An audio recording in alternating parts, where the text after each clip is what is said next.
in northern New England depends on the forest. It's always been that way. Native people relied almost entirely on the forest and its creatures for their livelihood.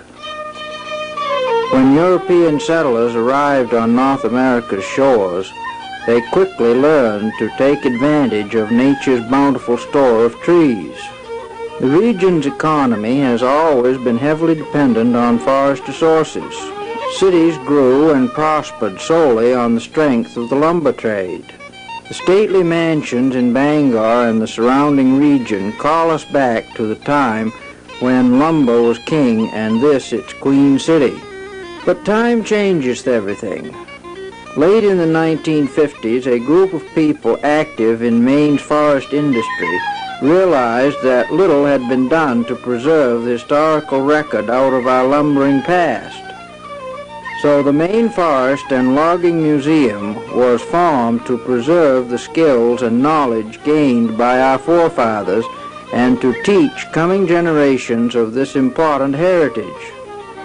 This was to be a living history museum where the past could come alive.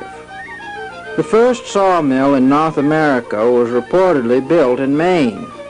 Many streams in our region still bear evidence of the importance of water power. Thus it was decided that a central attraction of the new museum would be a working replica of an early sawmill.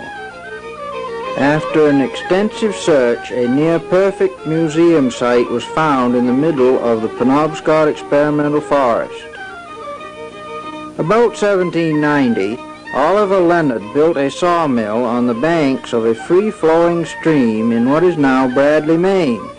The Blackman family expanded the mill in the 1800s, and the stream still carries their name. But by the time the museum acquired title to the site in 1982, little remained of the old mill. The site seems ideally suited for such a museum. It is close to Bangor and major transportation routes. At the same time, it is secluded enough to provide a sense of the wilderness needed for the effort. The building of a replica up-and-down sawmill, or sash sawmill as they were known in the old days, is not a job to be taken lightly for many reasons. First off, the large timbers are heavy. Not so obvious is the fact that the skills and technology needed to build such a sawmill are quickly disappearing and must be recovered from many sources or, in some cases, reinvented. The tasks of the researching, designing, and building the sawmill for the museum is one that could easily fall to a committee composed of a hydraulics engineer, a mechanical engineer, and a millwright. However, the museum is fortunate to have all these skills rolled into one individual, Mr. Paul Atwood. A registered architect, surveyor, and professional engineer, he designed the mill and has spearheaded the construction process. The first question one might ask is, why was a site such as the one on Blackman Stream chosen for a mill? As you go through the state of Maine, in all the little villages that today exist and are still going, you'll find a stream running through the town and you'll find the remains of an old dam. And that's where they got the power. And we're doing the same thing over again, that's all. The reason the dam's here is because there's a ledge across the stream at about right angles to the flow of the stream. And these early settlers came in here and barred off that ledge, took off great slabs of it, broke those slabs into small pieces, piled them up, and made their dams. The reason this dam is here at this location is because there's a ledge here. And the reason the mill's here and not farther down near the river is because this is the first ledge above the river that's usable. It's here because of natural conditions. All of this work may be of interest to historians, but does anyone else really care about our lumbering heritage? You bet they do.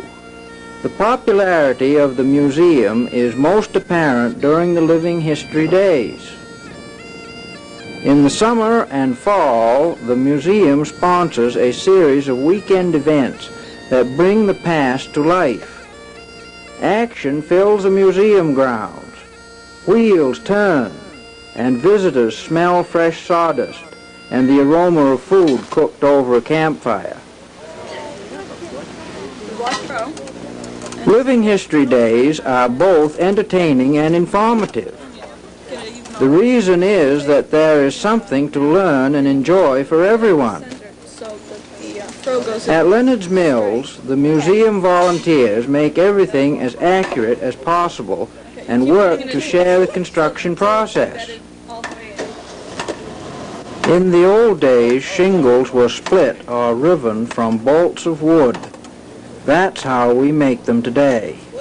During Living History Days, everyone can take a turn at learning a new trade. That up against there, and you pull on this, and you can also use this to pull on what? You pull on this? The handle, so that you're wedging, pull it off. And then when you get it loose, you push it down. You can use both hands. And then pull it, so you're just splitting it right off.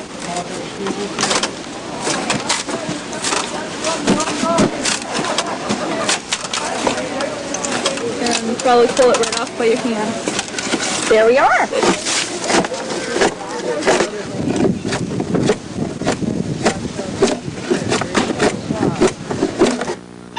In the past, timber was transported from the forests in log drives down the region's streams and rivers. One of the most important tools of the old lumbering days was the boat used by the rivermen. Known locally as bateaus, these long wooden boats were pointed at both ends with flared sides and flat bottoms. Bateaus were similar in design to the dory, often used by commercial fishermen.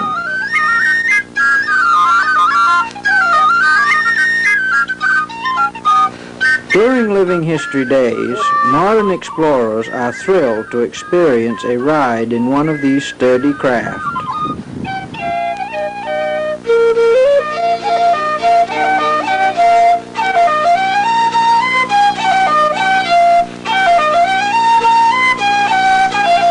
The settlement at Leonard's Mills is protected by McCobb's militia, led by Samuel McCobb, the Revolutionary War hero from Lincoln County. McCobb, or Bill Lynch as he is known here in the 20th century, orders the group to set up camp on the museum grounds. Lynch is not only good at explaining Revolutionary War life, but he's a dead shot with a blunderbuss as well. Jeff, what's your ears?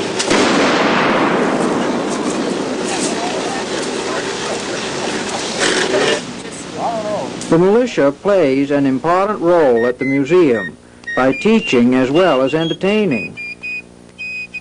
Visitors learn how to roast fowl over an open fire, cook pies or bake bread in red-hot coals, and, if they've a mind and talent, pick up a fife.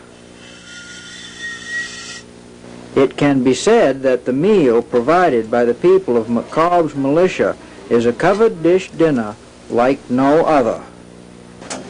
Building materials were difficult to come by in the forests. Pit sawing boards was not widely practiced in Maine, but it is an important and interesting forest activity. Saw blades are still being manufactured today, so museum volunteers decided to go into business, and it has proved to be a popular feature of Living History Days. Sawing boards this way isn't as easy as it looks, and the product isn't quite as uniform as lumber from the hardware store. This part of Leonard's Mills operation is known as the Thick and Thin Timber Company. One useful craft that commands much attention is basket making. Larry Hurd started making baskets in the northern Maine woods over 40 years ago. His split black ash baskets require hundreds of hours to complete. He goes back into the woods and selects a black ash tree, cuts the logs, and takes the portions needed to make baskets and turns them into beautiful works of art. It sounds and looks easy when you watch Larry do it, but in reality it is time-consuming.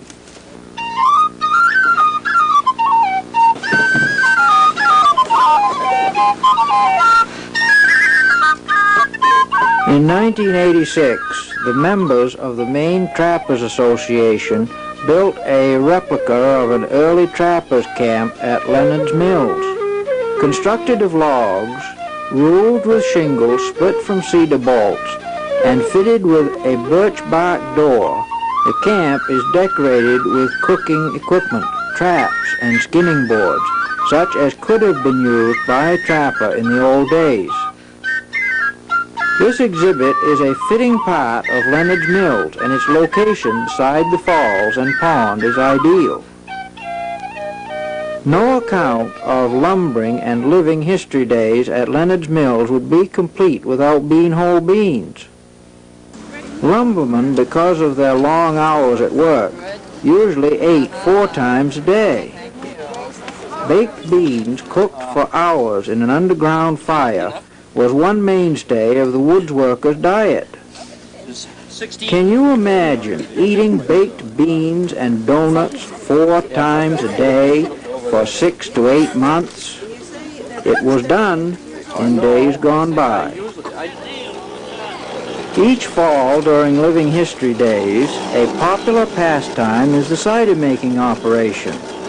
Using an old press from the 1870s, bushels of apples are turned into the nutritious brown fluid fit for none other than kings, and visitors to Leonard's Mills, of course.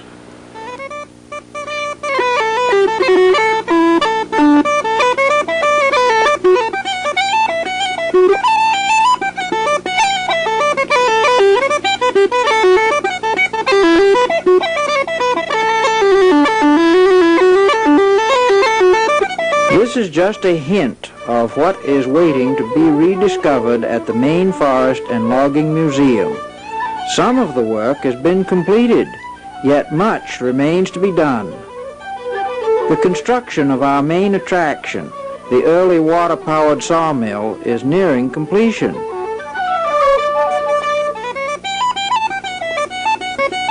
The stone dam has been rebuilt and is in working order. The trapper's cabin has been built.